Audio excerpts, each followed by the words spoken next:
Olá, produtor e produtora rural, colaborador do Mundo Agro, sejam muito bem-vindos ao AgroTalk. Antes da gente começar esse podcast de hoje, eu quero lembrar você, produtor, dos destaques do agro que viraram notícia no site agroclima.climatempo.com.br. Acesse agora mesmo, você está a um clique das nossas notícias do agro no www.agroclima.climatempo.com.br. Lá você confere também as matérias com os últimos podcasts das semanas anteriores para você conferir de pertinho o bate-papo com os outros especialistas. Todo mês aqui no AgroTalk, nós antecipamos a tendência do mês e hoje não vai ser diferente. Vocês vão saber neste bate-papo aqui com o meteorologista Vinícius Nucirrio como que fica o mês de junho para o ponto de vista da agricultura brasileira. Como será que fica o tempo neste mês? Seja bem-vindo aqui de volta, Vinícius. Vamos trazer aí as notícias para o mês de junho para o produtor rural. Oi, Angela, tudo bem? Estamos aqui de novo. É um prazer estar sempre aqui com você. Vinícius, olha só. Nós estamos aí a um passo do início do mês de junho, vamos começar um novo mês, e é claro que a gente desperta aí para as informações do clima para esse mês de junho, já que o mês de maio foi um mês bastante atípico para o produtor rural. Nós tivemos de norte a sul do Brasil climas bem extremos. A gente viu toda essa catástrofe climática que aconteceu no Rio Grande do Sul. No interior do Brasil, nós observamos temperaturas extremamente elevadas e tempo bastante seco. Então, os nossos olhos se voltam agora para o mês de junho, já que temos a colheita do milho segunda safra acontecendo em várias praças produtoras.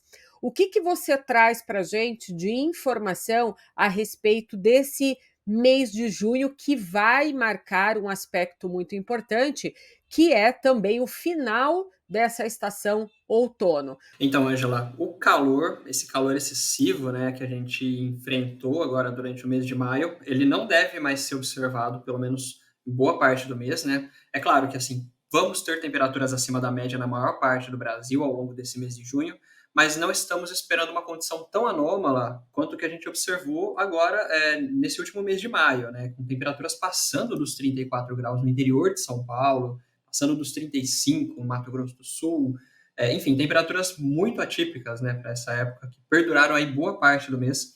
A gente deve ter condições de tempo quente e seco em junho também, na maior parte do país, mas temperaturas acima da média, um acima da média mais normal, né? Não estamos falando aí de temperaturas de 5 a 8 graus acima da média por 3 semanas na sequência. Muito pelo contrário, a gente está falando de temperaturas um pouco acima da média, entre 1 e 3 graus a maior parte dos dias, por vezes um pouco além disso, e com maiores oscilações térmicas também, principalmente em áreas do centro-sul do país, que devem ter mais entradas de massas de ar frio, né, Angela? Então, quer dizer que para esse mês de junho agora, nós vamos ter algumas situações meteorológicas também diferenciadas no Brasil. Eu fico imaginando, então, que essa primeira onda de frio que chegou no outono também vai ser observada no mês de junho outras ondas de frio, mas assim, tão ou menores que essa que aconteceu agora ou não? Então, Angela, agora, durante o mês de junho, né, a gente vai ter a atuação de bloqueios atmosféricos na região central do Brasil, mas, em geral, esses bloqueios atmosféricos eles não devem ser tão persistentes e não devem impedir tanto a chegada desse ar frio para áreas da região sudeste e centro-oeste, né? Claro que ele vai ficar mais frequente, né? Os dias mais frios serão mais frequentes na região sul do Brasil e teremos sim algumas massas de ar frio de até forte intensidade ao longo do mês. Então, vamos ter uma gangorra, né? Uma montanha-russa de temperaturas na maior parte do mês e também tem chances boas de chegar massas de ar frio aqui na região sudeste e também essas massas de ar frio avançarem para áreas do interior do país, como Mato Grosso do Sul, o estado de Goiás, áreas mais ali do Brasil Central, algo que a gente observou praticamente nenhuma vez, né, ao longo do mês de maio. Então, realmente, esse dinamismo térmico a gente vai observar com uma frequência maior. Então, elas devem chegar de forma mais numerosa. Quantas massas de ar frio você está prevendo, Vinícius, para esse mês de junho, para chegar ao Brasil?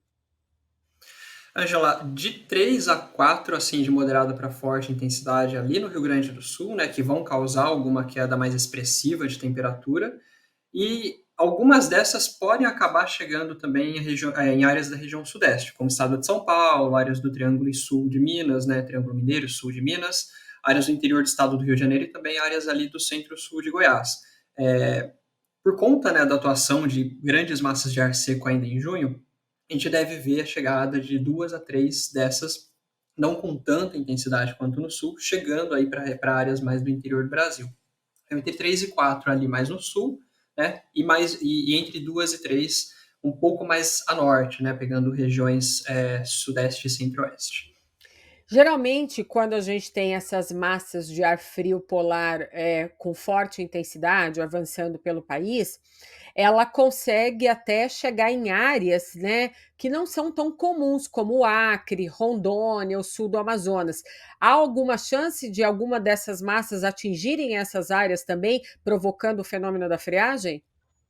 Tem sim, Angela. No caso, né, as áreas mais tanto litorâneas quanto áreas mais do interior, ali na fronteira oeste do Brasil, são regiões em que há uma facilidade maior para o escoamento desse ar frio, né? Porque o ar frio, veja só, o ar frio ele é mais denso, ele tende a ficar mais próximo da superfície, então ele escoa mais facilmente por regiões de altitude menor. Então, aquelas áreas ali que pegam o oeste de Mato Grosso do Sul, sudoeste de Mato Grosso, o estado de Rondônia, o Acre, também até mesmo algumas áreas do sudoeste do Amazonas, devem ter sim entrada de mais massas de ar frio que vão provocar o fenômeno da friagem. Da mesma forma, esse ar frio ele deve escoar com uma certa facilidade por áreas mais do leste, né, pegando o leste e sul do estado de São Paulo, Rio de Janeiro e também áreas ali do Espírito Santo.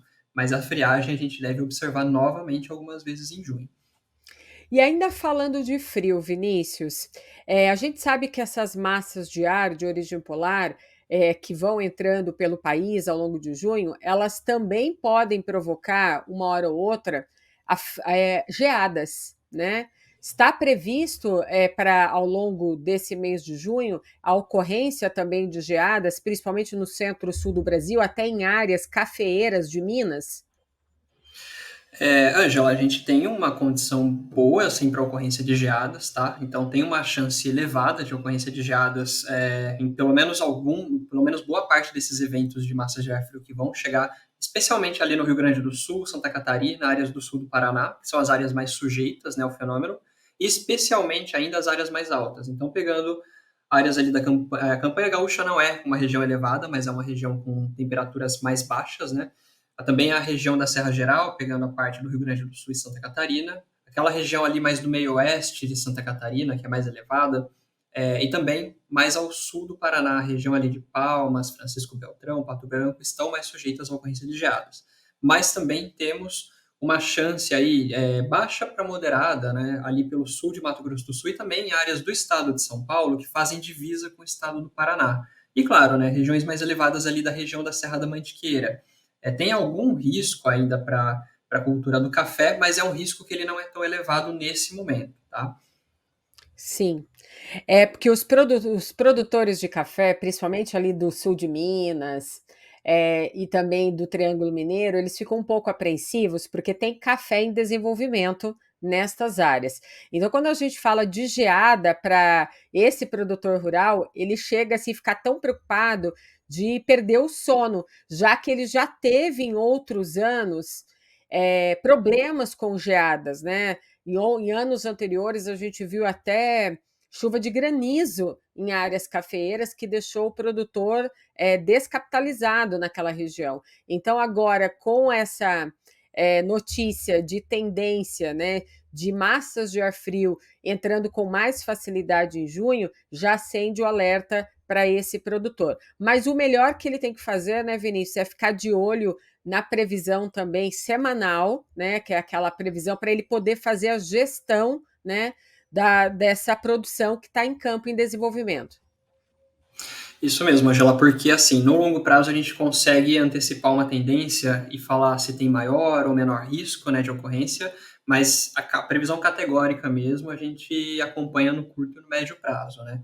Mas até entrando rapidamente nesse aspecto, né, do risco de geada, na região sudeste especialmente, em anos que a gente tem ocorrência de El Niño, nós temos um risco menor de ocorrência de geada. Nesse ano, né, agora no mês de junho, nós temos uma fase neutra no Pacífico, nem El Niño, nem Laninha, mas com Laninha em desenvolvimento. Laninha traz mais massas de ar frio para a região sul do Brasil, consequentemente, algumas delas conseguem chegar à região sudeste. Então, com Laninha se desenvolvendo, o risco vai aumentando ao longo do mês. Então, assim, não temos ainda nenhuma massa de ar frio muito intensa, capaz de provocar geadas amplas e fortes, né, no sul de Minas, na região do Alto Paranaíba, mas o risco ele vai aumentando ao longo do mês. Então, é uma condição realmente, como você disse, Ângela, que a gente tem que ir acompanhando as previsões de curto prazo, né, semanais.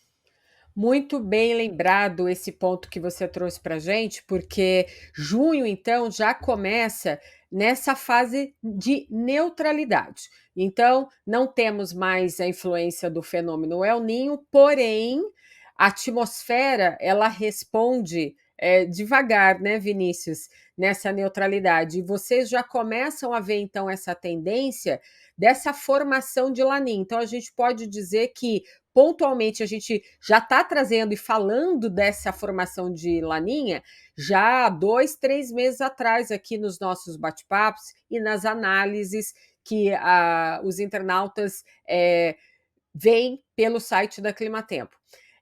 Análise até que vocês acompanham mensalmente. Então, olhando para o mês de junho e para os meses subsequentes, vocês continuam vendo, né, a tendência dessa formação de laninha. Quantos por cento, mais ou menos, vocês já estão fazendo essa indicação?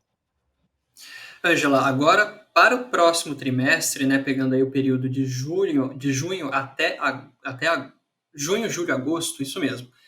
A probabilidade de instalação de laninha nesse período é em torno de 60%. Nos meses seguintes, né, principalmente nos meses da primavera e início do verão, a chance passa de 80%. Então, realmente, assim, é algo que deve ocorrer, né? A gente só não tem uma noção muito grande da intensidade desse fenômeno. É bem provável que ele tenha moderada intensidade, né? E os efeitos nas temperaturas a gente deve começar a sentir realmente mais lá para o final do ano. Mas existe uma chance aí em torno de acima, né, de 80% de ocorrência de laninha nos meses da primavera. Mas já deve começar a instalação agora no inverno. Ô Vinícius, a pergunta que eu mais ouço na rua, entre família, é a seguinte: quando vai fazer frio de verdade? Porque as pessoas, assim, ainda nem tiraram as roupas pesadas do guarda-roupa direito, né? Essa onda de frio que chegou agora, a primeira, ela já deu um start aí para todo mundo, e todo mundo pensando: ah, acho que depois dessa onda de frio, agora realmente o frio vai apertar. Então é isso mesmo, o frio já está chegando, a gente vai começar cada vez mais agora ter a convivência com essas temperaturas mais baixas. A tendência é essa mesmo, Ângela. A questão é que, assim, ainda junho deve ser um mês com temperaturas acima da média, né? Mas como eu até mencionei, um acima da média mais normal, digamos Uhum. assim. Não aquele calorão que a gente estava sentindo Não em aquele maio. calorão. Não, a Uhum. gente deve ter até dias de calor, assim, até passando dos 30 graus em vários dias no interior de São Paulo, estado do Mato Grosso do Sul. Mas fazer 30 graus nessas regiões em junho não é algo tão atípico, né? É acima da média? É, só que não é uma temperatura recorde, por exemplo. Então vamos ter dias quentes, mas é claro, agora essa onda de frio que nós tivemos agora no finzinho de maio, ela inaugurou esse padrão típico de outono, né? Então agora as temperaturas vão ficar um pouco mais comportadas, né? Agora abriu uma porteira para mais massas de ar frio chegarem, isso é fato. Ou seja, né, esse outono aí começou um pouco atrasado com esse frio, né, porque nós temos aí já em junho, a previsão da gente começar o inverno no dia 21 de junho, então a gente espera que essa atmosfera responda agora, com esse friozinho típico da estação. Mas enfim, Vinícius, vamos falar um pouco também sobre o ponto de vista de chuva, porque a gente sabe que nesse período agora é um período onde se chove pouco no Brasil, né? Outono e inverno não é época de se chover muito, mas o que a gente viu é, no mês de maio, no Rio Grande do Sul, foi uma catástrofe climática. E isso também está muito relacionado à queima de combustíveis fósseis. A gente sabe que a gente teve vários fenômenos meteorológicos atuando sobre o Rio Grande do Sul quando desencadeou todo aquele volume de chuva extrema, mas os estudos de vários cientistas, não só aqui do Brasil, mas como de fora do Brasil também, apontam também uma dessas causas para essa chuva, a queima de combustíveis fósseis. Junho está se mostrando para vocês meteorologistas um mês que a chuva vai ficar abaixo ou dentro dos padrões da média de chuva para as regiões, ou é algo assim que vai superar também volumes extremos para mês de junho? A gente vai ser surpreendido por volumes excepcionais. Eu queria que você trouxesse um aspecto geral e depois a gente vai entrar em cada região para especificar melhor. Então, Angela, agora, como você mesmo disse, né, o Brasil, como um todo, praticamente, tem uma condição de tempo muito seco ao longo do mês de junho, já é parte da nossa estação seca, então áreas ali do Brasil Central, algumas áreas do interior do Nordeste, praticamente todo o Sudeste, até mesmo o sul da Amazônia, praticamente não tem chuva ao longo de junho, tá? É uma condição de tempo bem seca, as amplitudes térmicas ficam mais elevadas por conta disso, e a região sul deve ter uma redução nos volumes de chuva, especialmente ali o Rio Grande do Sul, né, que teve aí ao longo de maio volumes excepcionais, né, acima de 700 milímetros em alguns pontos, algo realmente muito expressivo, muito anômalo, né, trouxe inúmeros transtornos lá para o estado. A região ali do extremo sul ainda tem uma condição de chuvas um pouco acima da média, só que a gente não deve ter uma frequência tão alta desses extremos de precipitação ocorrendo ali pela região, tá? Outras áreas em que a chuva deve ficar mais concentrada são na faixa leste da região nordeste, principalmente desde Maceió até Natal, e também no extremo norte da região norte, né, pegando o extremo norte do Amazonas, Roraima, algumas áreas do Amapá e também extremo norte do Pará. Nas outras áreas, o predomínio é realmente de tempo muito seco, em algumas áreas nem deve chover ao longo do mês de junho.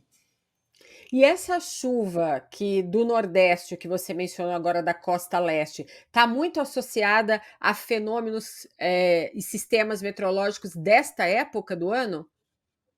Sim, e tem alguns sistemas, né, que atuam de forma mais frequente e mais intensa nessa época do ano. Eu vou citar dois aqui principalmente, que são as ondas de leste, né, que são perturbações no campo de vento. É como se você pegasse uma corda, né, reta de violão e desse um peteleco nela, ela vai vibrar. Então, tem alguns fatores que provocam esse tipo de perturbação também no campo de vento, tá? E esses ventos eles se propagam ali do meio do Atlântico em direção à costa leste do Nordeste, trazendo uma condição de chuvas que são muito volumosas por vezes e trazem alguns tipos de transtorno também. Mas tem outro sistema que é de suma importância para a manutenção do período chuvoso ali na região, que é a alta subtropical do Atlântico Sul.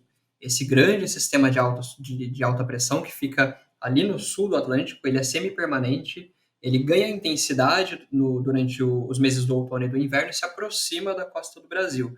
Essa circulação de ventos no sentido anti-horário, ela transporta a umidade ali para a faixa leste do Nordeste e, ao mesmo tempo, provoca condições de tempo seco no interior do Brasil. Então, nós temos esses dois sistemas atuando ao longo do mês de junho, né? Ao longo do inverno todo, mas ao longo do mês de junho, esse efeito ele é mais sentido. Então, a ASAS, que é a sigla, né, de alta subtropical do Atlântico Sul, atuando de forma mais persistente, por vezes trazendo aquela chuva mais leve e moderada, mas mais persistente, e as ondas de leste atuando de forma mais eventual, trazendo condições de chuva mais intensa. E tem também algumas frentes frias que conseguem chegar ali na costa da Bahia, por vezes até a costa de Sergipe, mas aí são sistemas que são menos frequentes, né, ali na região.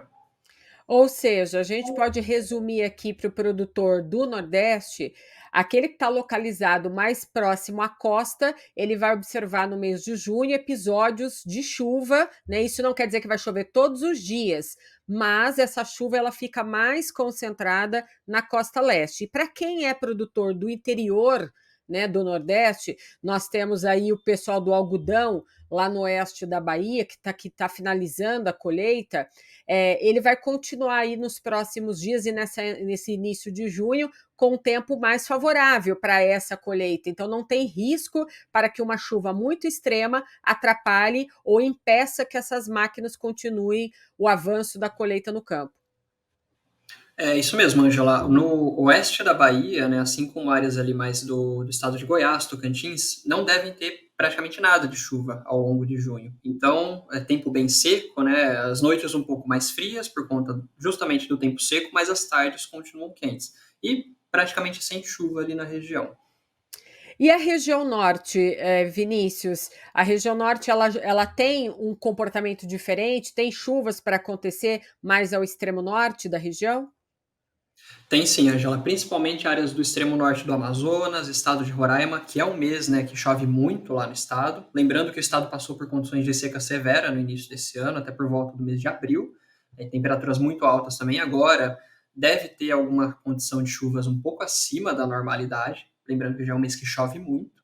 E no norte do Pará e também no Amapá. Ali no extremo norte da região, essa chuva ela deve ser impulsionada, né, pela atividade da zona de convergência intertropical, que é aquela grande banda de nebulosidade que circunda quase todo o planeta em volta, praticamente na região equatorial, né? Ela varia um pouquinho de posição ao longo do ano, e agora, nesse período, ela está se afastando gradualmente em direção ao hemisfério norte. Então, por isso que só o extremo norte da região amazônica que deve receber mais chuvas. Já o sul da região vai ter chuvas entre a média e um pouco abaixo da normalidade, né? Então, Acre, Rondônia, Tocantins já tem um período seco agora nessa época do ano, chove pouco mesmo, mas deve chover ainda menos do que o normal, tá? Chuvas devem ficar abaixo da média e também, claro, mais áreas centrais e leste do Amazonas, algumas áreas do interior do Pará vão ter pouca chuva e essa chuva, né, do inverno amazônico, ela deve cortar um pouco antes da normalidade também, o que vai impactar no aumento das temperaturas por ali.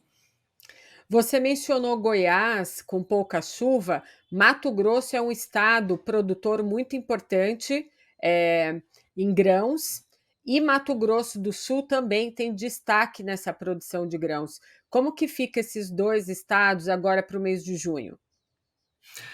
Ângela, Mato Grosso e Mato Grosso do Sul devem ter temperaturas acima da média, agora no mês de junho, tá? Temperaturas entre 1 e 3 graus acima da média nessas regiões como um todo, especialmente áreas do sul de Mato Grosso e também norte e oeste de Mato Grosso do Sul, onde as temperaturas devem ficar mais elevadas. Aí a gente já está falando de temperaturas que podem ficar acima dos 35 graus em vários dias, tá? Principalmente ali próximo da região de Cuiabá. Mas mesmo com essas temperaturas tendendo a ficar acima da média na maior parte do mês, vamos ter entradas de ar frio escoando por ali, né, com dias frios, né, como nós tivemos agora no fim de maio também, especialmente ali no sul de Mato Grosso do Sul, no Pantanal e áreas mais da divisa com Rondônia e também a fronteira com a Bolívia. Essas regiões ficam mais sujeitas a quedas expressivas até de temperatura, mas os dias quentes vão predominar. Com relação à chuva, vamos ter pouquíssima chuva ao longo desse mês nos dois estados, mas o sudoeste de Mato Grosso do Sul ainda deve receber alguma carga de chuva por conta das frentes frias que conseguem chegar ali na região, né, e provocam instabilidades. Essas instabilidades, caso avancem para o estado de Mato Grosso, vão causar apenas chuva localizada. Não há previsão de chuvas amplas, chuvas volumosas ali para o estado. Então, praticamente todas as áreas desses dois estados vão ficar com predominância de tempo seco. Agora, áreas do norte e leste de Mato Grosso, o tempo seco ele deve ser persistente, ali praticamente não deve ter chuva nenhuma também.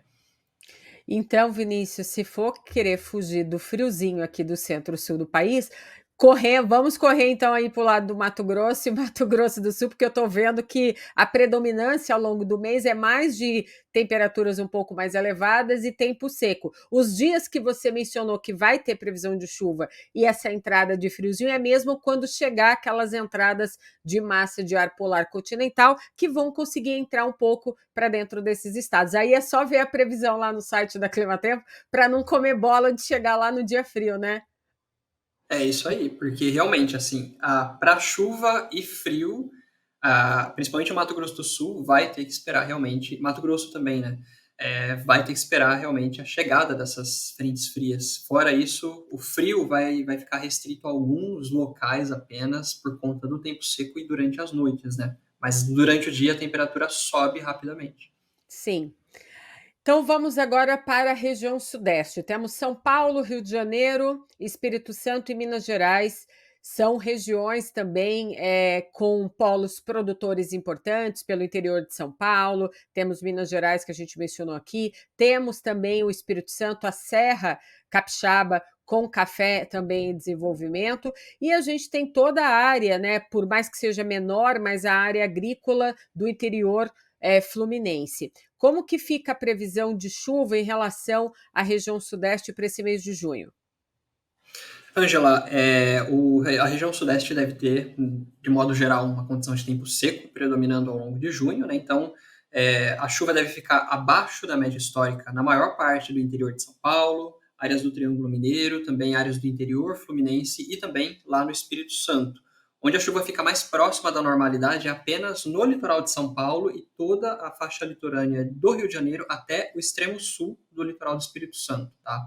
Então, essas áreas devem ter, né, uma frequência um pouco mais alta de chuva comparado às outras áreas da região, porque as frentes frias elas vão escoar realmente mais facilmente pelo litoral. Agora, o interior não deve ter toda essa chuva, tá? A gente vai ter realmente condições de tempo seco, baixa umidade do ar. Os volumes eles nem desviam da média, por exemplo, ali no noroeste de Minas, porque ali os volumes, na média, né, eles já são muito baixos. Então, ali realmente chove muito pouco, região, por exemplo, de Paracatu, Unai, Uhum. Januária, essas áreas praticamente não devem ter chuva ao longo do mês de junho. No geral, tempo seco. Ou seja, resumindo aqui, a chuva que cair para o mês de junho na região sudeste também vai ficar concentrada nessa faixa litorânea, né? E aí ia ter que fazer aquele acompanhamento semanal para a gente acompanhar aí as entradas dessas frentes frias, quando vai chover, 2, 3 dias, aí acaba. Mas aí o que a gente observa também é mais as temperaturas com as entradas das massas de ar polar que vão atingir aí várias localidades do sudeste. No mais, ao longo do mês, o predomínio, especialmente para o interior, é o tempo seco. É o tempo seco e as temperaturas ficando mais altas do que o normal. Aí, com Aham. relação às temperaturas, né, Angela, a gente pode até dividir a região sudeste em duas regiões específicas. Triângulo Mineiro, centro, norte e oeste do estado de São Paulo, com temperaturas ficando acima da média, aí entre 1 e 3 graus acima do normal.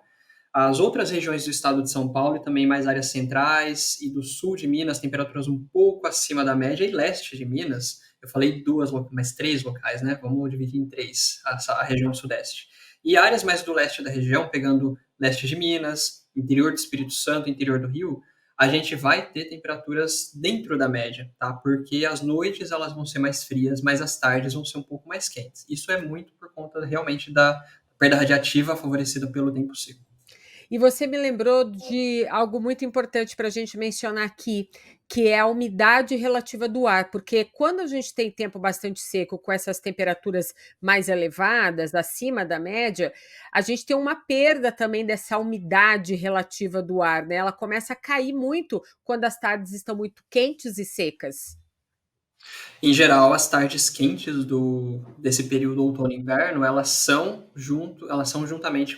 vêm juntamente com umidade baixa, né? Então, Uhum. quando nós falamos de temperaturas passando de 30 graus em junho, agora, a gente está falando também de umidade que pode facilmente ficar abaixo de 25% em várias áreas. A gente já vem de uma condição de umidade baixa do mês de maio, né? Isso favoreceu perda de umidade pelo solo de forma mais acentuada, não só a falta de chuva e a baixa umidade, mas também o calor, né?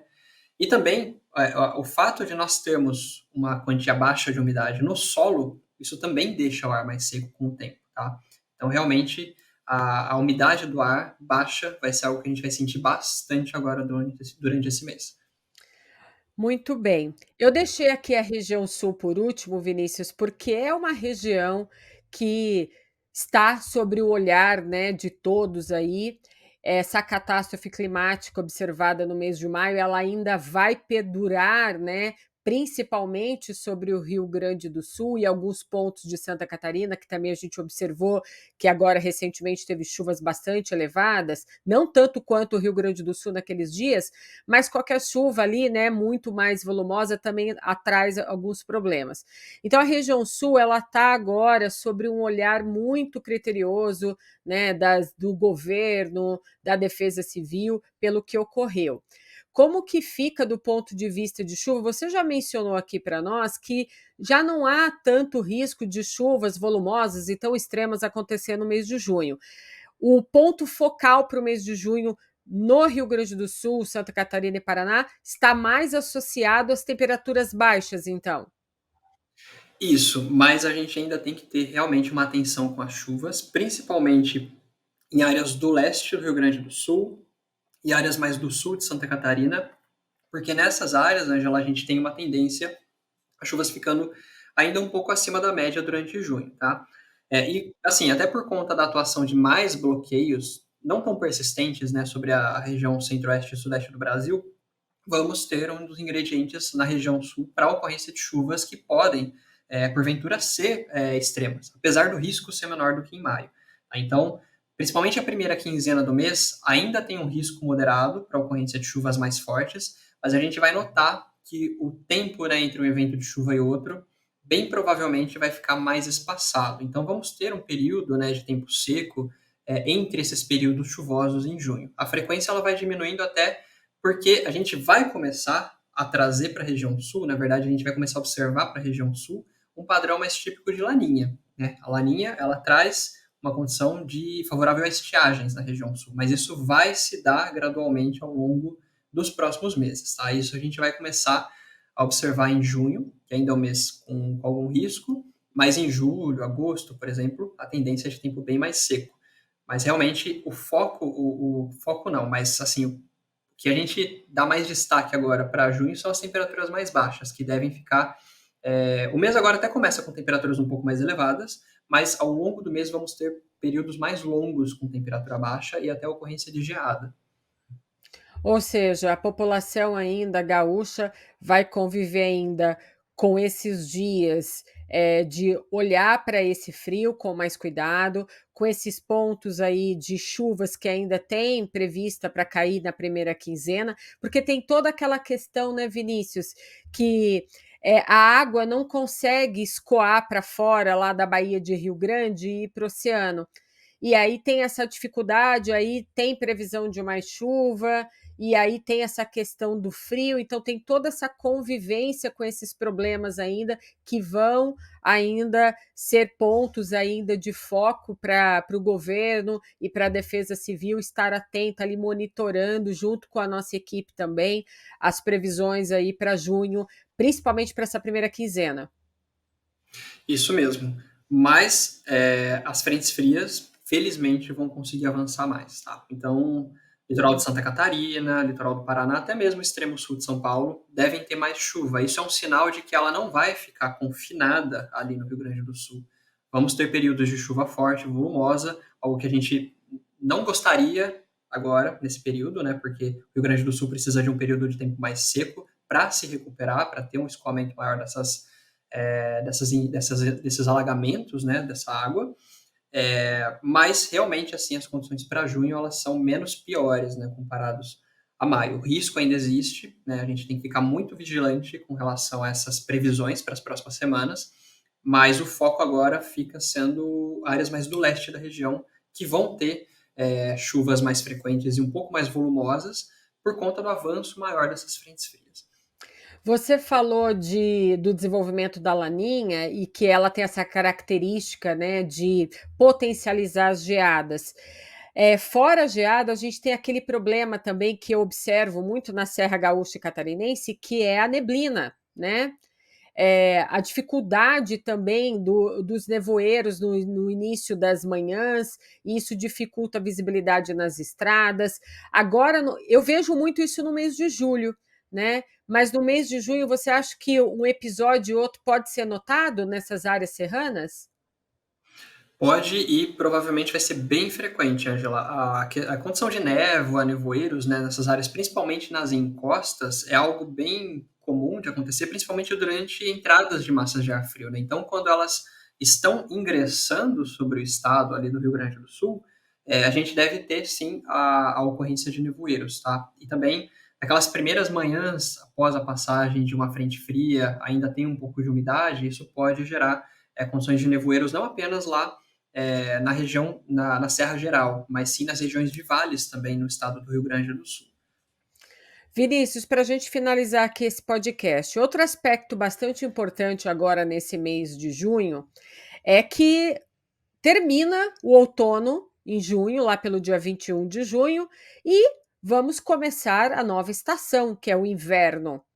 Será um mês assim de transição, então, dessas estações. O que você pode trazer, assim, pincelar de forma geral para os produtores que estão aqui nos acompanhando, de destaque para esse inverno que vai começar ainda neste mês de junho? Eu quero fazer com você um podcast só focando em inverno, como vai ser os 3 meses do inverno, mas eu queria trazer um spoiler aqui para os produtores, já que esse mês marca a transição para o início do inverno. Vamos citar aqui alguns destaques que a gente espera para esse inverno, então, Angela. Na região sul, redução gradual das chuvas, uma frequência maior de dias frios comparado a 2023. Esse ar frio consegue eventualmente avançar para o sudeste e centro-oeste, então vamos ter uma frequência maior de dias frios também nessas regiões, mas as temperaturas altas vão continuar predominando até o fim da estação, tá? Então, vai ter calor, principalmente ali a partir de agosto, início de setembro, calor até intenso, especialmente em áreas do centro-oeste do Brasil. E o grande destaque esse ano, provavelmente, também vai ser o tempo seco. Esse ano a gente deve ter um inverno mais seco do que o de 2023, com chuvas abaixo da média em grande parte da região sudeste, no centro-oeste, umidade do ar muito baixa. E isso, somado às condições que já aconteceram, chuvas irregulares no verão, esse calor fora do normal agora no outono, umidade baixa do solo, as plantas secando mais rapidamente na natureza, né? Então a gente deve ter condições mais favoráveis para a ocorrência de queimadas. As queimadas devem ser um problema durante esse inverno e vão ser um destaque, principalmente ali na segunda metade. Então, em resumo, nós temos esses spoilers aí para o inverno, Angela. E só para eu complementar aqui, você falou de queimadas, isso é um ponto muito importante, mas traz também a questão da poluição do ar, né? Já que o tempo seco e a umidade relativa do ar baixa, eu já imagino aqui que os horizontes das grandes metrópoles, das capitais do Sudeste e do Centro-Oeste, vão ter aquele cenário de poluição no horizonte, com aquele final de tarde, assim, mostrando para a gente aquela faixa, né, no horizonte de poluição. É isso mesmo, a gente deve observar isso principalmente na Grande São Paulo, né, onde de forma costumeira quase todos os invernos, né, a gente observa isso, mas esse ano talvez aconteça um pouquinho antes, porque esse ano tende a ser mais seco. Então, com o tempo seco, a atuação de sistemas de alta pressão, inversão térmica, os poluentes eles tendem a ficar confinados, né, na camada baixa da atmosfera, isso dificulta a dispersão deles. Então, realmente, vamos ter uma concentração bem alta, e principalmente ali julho, agosto, comecinho de setembro. Ou seja, para a saúde aí da população, todo mundo atento, porque tem muita gente que, né, sente, né, essa poluição e acaba precisando buscar a orientação médica. Vinícius, muitíssimo obrigada aqui por você vir novamente aqui ao podcast Agrotalk, trazendo para a gente essa tendência para o mês de junho. E é claro, a gente se vê em breve para você trazer para a gente aí um prospecto, né, de como vai ser o inverno de 2024, abrangendo esse período de 21 de junho até mais ou menos julho, agosto, setembro, né? É isso mesmo, Ângela. Muito obrigado pelo convite. É sempre um prazer estar aqui e a gente se vê então no podcast do inverno. Tá joia, meu muito obrigada. Até mais.